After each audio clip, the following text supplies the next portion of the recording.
आम खबर दिन तहरीक इंसाफ का वफ्द मौलाना फजल रहमान की रिहाइशगाह पर मौजूद है। बिलावल भुट्टो जरदारी भी मौलाना फजल रहमान की रिहाइशगाह पहुँच गए हैं। बिलावल भुट्टो और मौलाना फजल रहमान के दरमियान मुल्की सियासी सूरत हाल पर तबादला ख्याल हुआ है। आपको बता चलें कि तहरीक इंसाफ का वफ्द मौलाना फजल रहमान की रिहाइशगाह पर मौजूद है। बिलावल भुट्टो भी मौलाना फजल रहमान के घर पहुँच गए। मजीद तफसीलात जान लेते हैं मोहम्मद आलिजा से। आलिजा, अपडेट कीजिएगा।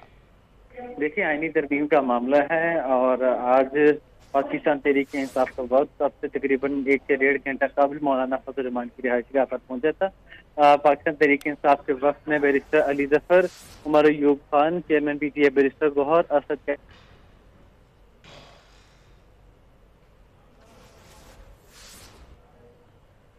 आलिजा से दोबारा रब्ता बहाल करने की कोशिश करेंगे। आपको बता चलें कि तहरीक इंसाफ का वफ्द मौलाना फजल रहमान की रिहाइशगाह पर मौजूद है। बिलावल भुट्टो जरदारी भी मौलाना फजल रहमान के घर पहुँच गए हैं। बिलावल भुट्टो और फजल रहमान के दरमियान मुल्की सियासी सूरत हाल पर तबादला ख्याल किया जा रहा है। बिलावल भुट्टो जरदारी भी मौलाना फजल रहमान के घर पहुँच गए हैं। गुज़िश्ता रात भी वज़ीर आज़म शहबाज शरीफ और बिलावल भुट्टो ने मौलाना फजल रहमान से मुलाकात की थी। एक बार फिर मौलाना फजल रहमान से मुलाकात के लिए बिलावल भुट्टो पहुँच चुके हैं और तहरीक इंसाफ का वक्त भी वहाँ पर मौजूद है।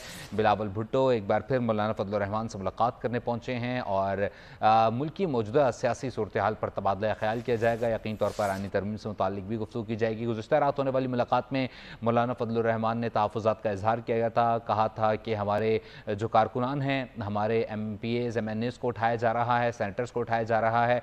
उन्होंने कहा कि इस तरीके के अगर मामलात चले तो फिर बाकायदा तौर पर बायकॉट कर दिया जाएगा मुज़ाकरात से मुताल्लिक। और एक बार फिर मौलाना फजल रहमान से मुलाकात के लिए बिलावल भुट्टो जरदारी उनकी रिहाइशगाह पहुँच चुके हैं।